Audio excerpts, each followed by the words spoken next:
अच्छा, ये तो MySQL की सेकंड क्लास।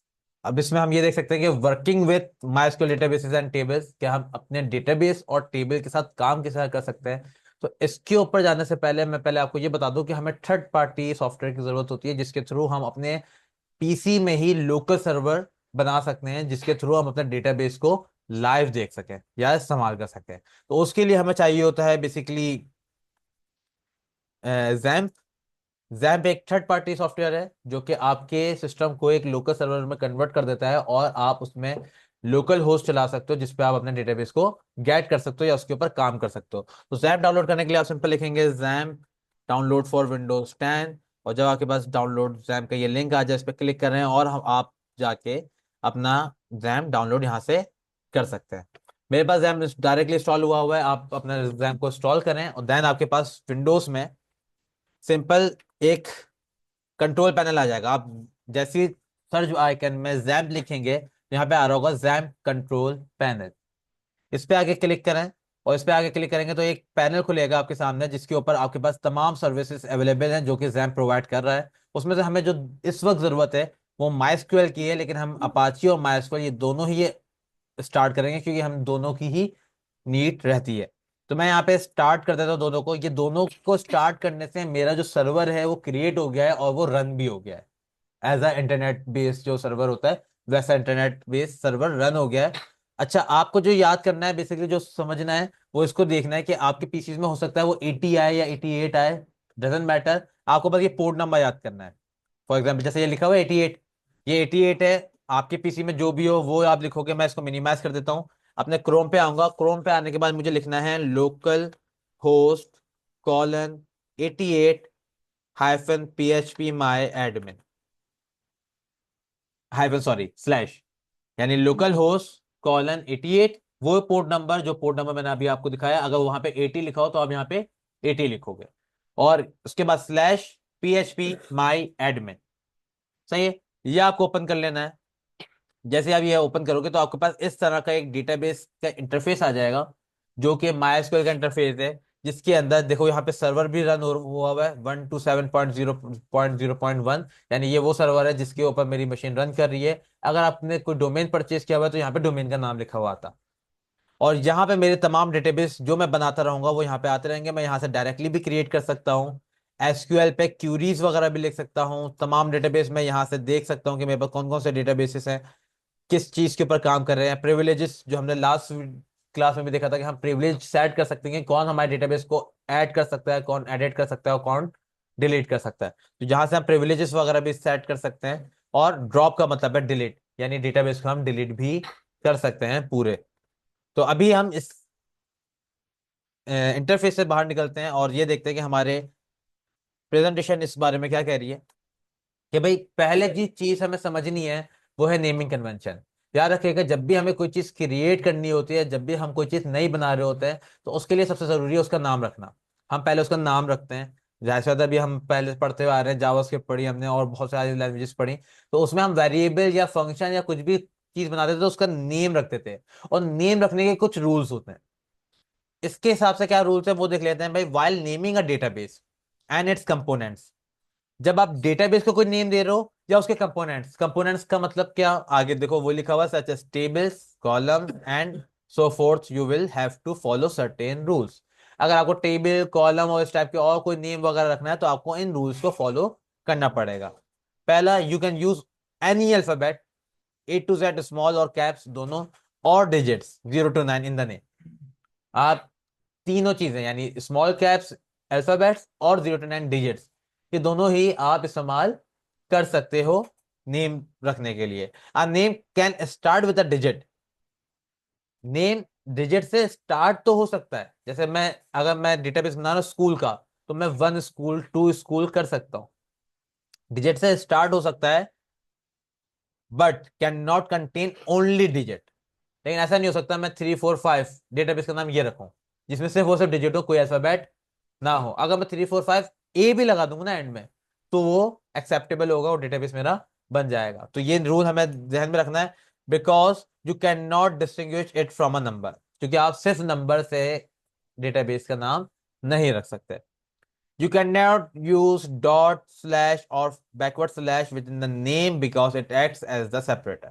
तो आप इन तीनों का इस्तेमाल भी नहीं कर सकते नाम रखते वक्त, क्योंकि ये एक सेपरेटर के तौर पे यूज होता है। लेंथ ऑफ नेम्स, भाई आपकी नेम्स की लेंथ क्या होनी चाहिए? MySQL restrict the length of the name of the database, tables और कॉलम। मतलब हर नाम की उसने कोई ना कोई लेंथ रखी होती है, टेबल की, कॉलम की या डेटाबेस की। It can have a maximum length of 64 characters. 64 character is quite enough for naming any table, database और column। मतलब 64 character का मतलब ये है कि बहुत ह्यूज नेम भी आप चाहो तो रख सकते हो, क्योंकि 64 characters बहुत होते हैं। लेकिन ये लिमिट है, 64 से अगर आप ज्यादा रखते हो तो वो एक्सेप्ट नहीं करेगा। It MySQL allow alias names to be 256 character in length। alias names जरा डिफाइन कर लेते हैं भाई। alias name क्या होते हैं? हमारे पास एक तो मेन नेम होता है, और जैसे हम लोग अपनी बात करें तो हम निक नेम रखते हैं। मेन नेम आपके डॉक्यूमेंटेड होता है, लेकिन पुकारने के लिए, बुलाने के लिए हम निक नेम का इस्तेमाल कर रहे होते हैं, like short form of the name और लाइक समथिंग एल्स। तो इसी तरह हम टेबल का ओरिजिनल नेम जो है वो तो रख सकते हैं, लेकिन उसके ओरिजिनल नेम के साथ उसका कोई एलियास भी रख सकते हैं, यानी निक नेम। डॉक्यूमेंटेड यानी डेटाबेस के हिसाब से तो उसका ओरिजिनल नेम भी चलेगा, लेकिन उसको पुकारने के लिए, बुलाने के लिए, उसको यूज करने के लिए मैं उसका एलियास वाला नेम यानी उसका निक नेम इस्तेमाल कर सकता हूं। तो alias like a nickname, simple. Case sensitive convention, database and table names, case sensitive of database tables and trigger names depend on the operating system। Case sensitivity, इसके बारे में अगर आप लोगों को पता हो कि भाई केस सेंसिटिविटी क्या होती है, कि भाई स्मॉल या कैपिटल लेटर पे सेंसिटिव होना। मतलब अगर आपने स्मॉल लेटर से फाइंड किया तो स्मॉल लेटर ही ढूंढेगा वो, कैपिटल लेटर से फाइंड किया तो कैपिटल लेटर ही ढूंढेगा। ये नहीं कि भाई कैपिटल सी से आप फाइंड करो, स्मॉल सी को भी वो फाइंड करके दे दे, नहीं। केस सेंसिटिव का मतलब ये होता है। तो ये सेंसिटिविटी डेटाबेस, टेबल और कॉलम की डिपेंड करती है आपकी ऑपरेटिंग सिस्टम पे। If the underlying operating system is case sensitive, then the names of database, table and trigger are also case sensitive। अगर ये वाले सिस्टम्स केस सेंसिटिव हैं तो आपकी डेटाबेस, टेबल और कॉलम भी केस सेंसिटिव होंगे। मतलब ये डिपेंड सारा किस पे हो रहा है? आपके ऑपरेटिंग सिस्टम पे, क्योंकि आपका जो सर्वर है वो ऑपरेटिंग सिस्टम पे लोकल होस्ट बना रहा है, तो उसके हिसाब से ही काम करेगा ये। तो भाई Windows OS is not case sensitive. चलो हम विंडोज यूज करते हैं, तो Windows operating system case sensitive नहीं है। मतलब अगर मैं एप्पल का ए कैपिटल लिखूं और उसको जब कॉल करा रहा हूं तो स्मॉल ए से कराऊं, डजेंट मैटर, मतलब आपका वो फिर भी कॉल होगा। So the components name in database is insensitive unlike Linux and Unix. और इन दोनों में आप केस सेंसिटिव ही लिखोगे, यानी अगर एप्पल का ए कैपिटल लिखा है तो आपको पुकारने के लिए भी कैपिटल ए ही लिखना पड़ेगा। और ये ऑपरेटिंग सिस्टम यूज नहीं करते तो हमें टेंशन लेने की बात नहीं है। अब देखते हैं डेटाबेस को क्रिएट किस तरह किया जाता है। क्रिएटिंग अ माइस्क्यूएल डेटाबेस, इसके लिए हमारे पास क्यूरी है, क्योंकि हम जो पढ़ने जा रहे हैं वो क्या है? Structured Curie language. यहाँ पे हमारा जितना भी काम होगा वो क्यूरी बेस्ड होगा। क्यूरी का मतलब होता है एक ऐसा सेट ऑफ वर्ड्स जो कि कोई ना कोई काम करने के लिए कह रहे हो, उसे क्यूरी कहा जाता है। Set of word, collection of words. तो यहाँ पे हम देख लेते हैं क्यूरी क्या है डेटाबेस को बनाने की। क्रिएट डेटाबेस, ये दोनों हमारे क्या है? कीवर्ड्स है। क्रिएट डेटाबेस कीवर्ड्स हैं, और जो बोल्ड में लिखा हुआ डेटाबेस नेम, यहाँ पे आप उसका नाम रखोगे। मतलब हमारी जो डेटाबेस को क्रिएट करने की क्यूरी है वो हमारी क्या है? क्रिएट डेटाबेस और डेटाबेस नेम। किस तरह? For example create database office, office 123, 123 office, dB underscore office. ये सारे एलिजिबल हैं नेम रखने के लिए, क्योंकि देखो कोई भी नंबर से तो शुरू हो रहा है लेकिन सिर्फ नंबर नहीं है। ठीक है, तो क्रिएट डेटाबेस ऑफिस, और इस तरह हम डेटाबेस को बना सकते हैं। क्रिएट माइस्क्यूएल टेबल्स, चलें टेबल्स के तरफ जाने से पहले हम पहले डेटाबेस बना लेते हैं, ताकि हमें इसकी प्रैक्टिस भी हो जाए। तो मैं डेटाबेस पे आता हूं, और इस पे आने के बाद मैं कहाँ चले जाता हूँ? एसक्यूएल पर। एसक्यूएल पे क्लिक कर दूंगा, जहां पे मुझे सारी क्यूरीज वगैरह लिखनी होती हैं। ठीक है, यहाँ पे मेरे पास कुछ बटन है, लाइक क्लियर, फॉर्मेट और गेट ऑटो सेव्ड क्यूरी। मतलब जो मैं क्यूरी लिखूं वो ऑटो सेव होती रहे, तो मैं यहाँ पे बटन पे क्लिक कर दूंगा, या जो पहले सेव हुई है वो आ जाएगी मेरे पास। दूसरी चीज मेरे पास कोई यहाँ पे ऑप्शन है, जैसे show this query here again, retain query box, roll back with when finish और इनेबल फॉरेन की चेक्स। क्या मतलब कि मैं यहाँ पे अगर कोई टिक करता हूँ तो इसकी अपनी अपनी फंक्शनैलिटीज हैं, वो हमें प्रोवाइड हो जाएंगी, वो भी मैं भी बात करता हूँ कि क्या फंक्शनैलिटी होंगी। जैसे अभी मैं यहाँ पे एक क्यूरी लिखने वाला हूँ अपना डेटाबेस बनाने के लिए, तो मैं लिखता हूँ भाई क्रिएट डेटाबेस। ये दोनों ही मेरे कीवर्ड्स हैं, दोनों ही मेरे कीवर्ड्स हैं। अब मैं अपना लिख रहा हूँ डेटाबेस का नाम। डेटाबेस का नाम मैं जो दिल चाहे रख सकता हूँ, लाइक मैं रख देता हूँ डीबी कंपनी,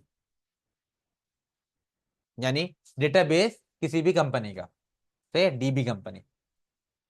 यहां पे मैंने डीबी कंपनी के नाम से क्यूरी लिख दी है। अब हमारे पास दो तरीके हैं क्यूरी को रन करने के, या तो मैं इस गो के बटन पर क्लिक करूं या कंट्रोल एंटर प्रेस कर दूं।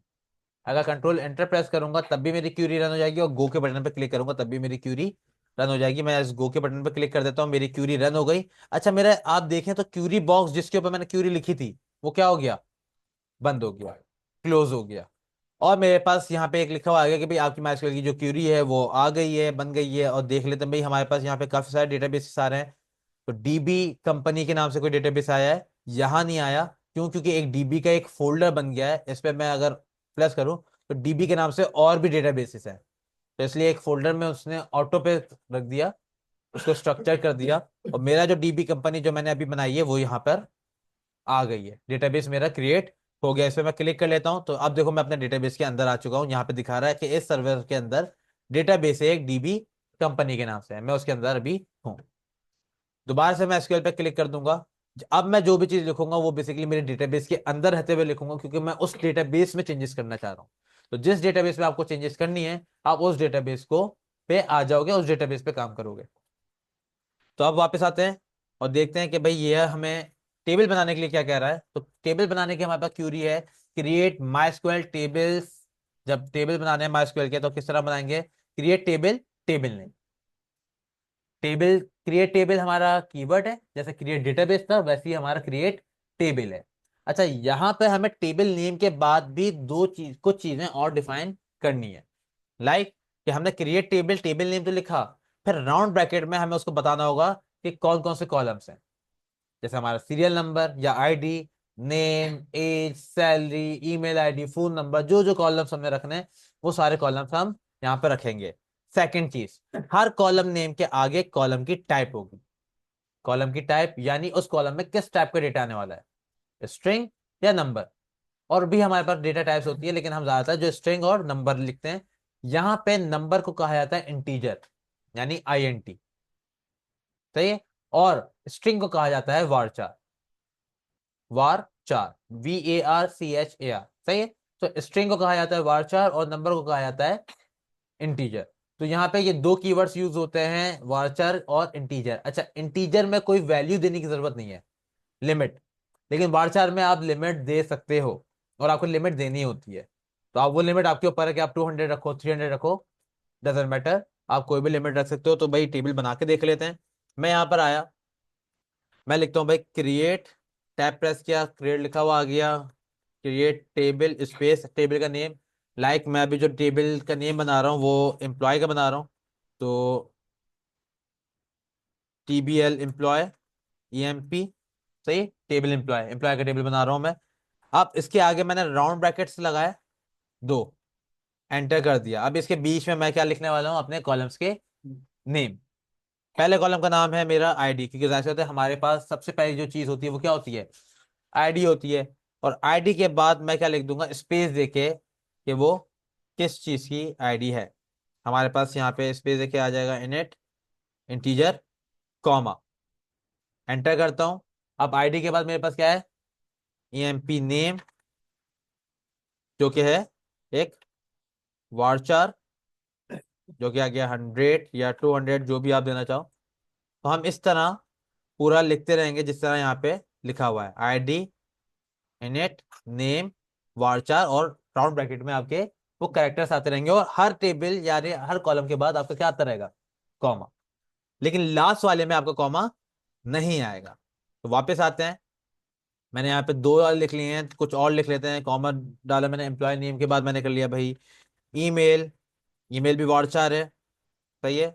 इसको भी मैं कुछ 200 ही कर लेता हूँ, कॉमा, फिर उसके बाद ईमेल के बाद एज कर लेते हैं, एज हमारी इंटीजर होने वाली है, इंटीजर कर लिया। और लास्ट में हम कर लेते हैं like phone number. Phone number, अब जाहिर सी बात है मैं फोन नंबर में या तो सिर्फ नंबर यूज करूं, लेकिन नंबर में जीरो से कोई नंबर स्टार्ट नहीं होता। तो और हमारे फोन नंबर्स में जीरो की वैल्यू है, तो अब मैं इसको भी किस में रखूंगा, वारचार में रखूंगा, ताकि मैं जीरो लिख सकूं और हाइफन भी बीच में लगा सकूं, वरना हाइफन और जीरो वो एक्सेप्ट नहीं करता इंटीजर। सही है, तो मैं यहाँ पे इसको वारचार ही रखूंगा। और ये जो वैल्यू 200 दे रहा हूँ, ये मेरी मर्जी है। मतलब मैं इसको 50 भी दे सकता हूँ, 100 भी दे सकता हूँ, 200 भी दे सकता हूँ। 200 का मतलब है 200 कैरेक्टर्स, 200 कैरेक्टर ये अलाउ कर रहा हूँ कि भाई इसकी लिमिट, इसको एक सिंपल सी कोई भी आप लिमिट दे सकते हो। आप चाहो 50 देना है, चाहो 50 दे दो, आप 200 देना चाहो 200 दे दो, 2000 देना चाहो आप 2000 दे दो। लास्ट वाले में मैं कॉमा नहीं लगाने वाला, क्यों? क्योंकि इस कॉमे की मुझे जरूरत नहीं है। क्यों? क्योंकि मैं अगला कॉलम कोई नहीं बनाने वाला। सेमी कॉलन लगाना चाहो तो सेमी कॉलन लगा लो, एंटरमिनेटर जिसे कहते हैं। लास्ट टाइम मैंने गो पे क्लिक करके क्यूरी को रन किया था, अब मैं कंट्रोल एंटर से रन करूंगा। अब इनमें से जो यहाँ पे चेक बॉक्सेस है, इनमें से मैं एक चेक बॉक्स का यूज करने वाला हूँ जिसका नाम है रिटेन क्यूरी बॉक्स। अच्छा, इसका फायदा क्या होता है? इसका फायदा ये होता है कि भाई मेरी क्यूरी चलने के बाद ना मेरा क्यूरी बॉक्स जो है वो खत्म हो जाता है। अब मुझे अगर सेम क्यूरी दोबारा लिखनी है तो मुझे पूरी क्यूरी दोबारा लिखनी पड़ेगी। रिटेन क्यूरी बॉक्स से होगा क्या, ये मेरी क्यूरी बॉक्स भी रहेगा और नीचे वो एग्जीक्यूट होकर मुझे रिजल्ट भी दिखा देगा। तो मैंने रिटेन क्यूरी बॉक्स पे क्लिक कर दिया, यहाँ पे आके मैंने क्लिक किया, कंट्रोल एंटर करता हूँ, तो देखो एक डीबी कंपनी के अंदर टीबीएल एम्प्लॉय के नाम से एक टेबल बन के आ गया है। मैं नीचे आता हूं तो देखो यहाँ पे मुझे ग्रीन लाइन में बता रहा है कि भाई आपका टेबल जो है वो बन गया है 0.0008 सेकेंड्स में, कि भाई आपकी क्यूरी का जवाब कितने टाइम में दिया गया, तो ये आपको वो भी बता रहा होता है। तो हमारा टेबल क्रिएट हो चुका है, जिसका जो तरीकेकार था वो क्रिएट टेबल, टेबल नेम, और उसके अंदर हम कॉलम्स लिखते हैं। दो हमारे पास डेटा टाइप है, इंटीजर और हमारे पास है स्ट्रिंग यानी वारचार। हर कॉलम के बाद आपको कॉमा देना है। रिटेन क्यूरी बॉक्स करोगे तो आपका क्यूरी बॉक्स ओपन रहेगा। देखो अपडेट हो गई है। फॉर एग्जाम्पल अब मुझे एक और टेबल बनाना है, तो मेरे पास पूरा सेंटेक्स लिखा हुआ है, जस्ट मुझे इस टेबल का नाम चेंज करना है और कॉलम के नेम चेंज करना है। दोबारा कंट्रोल एंटर करूंगा, दोबारा एक और टेबल जनरेट हो जाएगा। तो ये था हमारा कि हम किस तरह थर्ड पार्टी के थ्रू माइस्क्वेल को एक्सेस कर सकते हैं। दूसरा, हमने आज देखा कि हमने डेटाबेस किस तरह क्रिएट करना है और अपना टेबल कैसे क्रिएट करना है। ये भी देख लेते हैं। टेबल अभी दिख किस तरह है, तो मैं टीबीएल एम्प्लॉय पे क्लिक करता हूँ, तो आप देखें डेटाबेस डीबी कंपनी के अंदर टेबल एक टीबीएल एम्प्लॉय के नाम से, मैं उसमें हूं। और यहाँ पे देखो मुझे सिर्फ कॉलम्स दिख रहे हैं, जो कॉलम्स अभी अभी मैंने बनाए, ID, employee name, email, age और फोन। ये सारे कॉलम्स मुझे देखना है क्योंकि अभी इसमें कोई डेटा इंसर्ट नहीं किया गया है। इंशाल्लाह फिर नेक्स्ट क्लास में हम देखेंगे कि हम इसमें डेटा किस तरह इंसर्ट कर सकते हैं, और उसके बाद फिर आगे बढ़ते रहेंगे।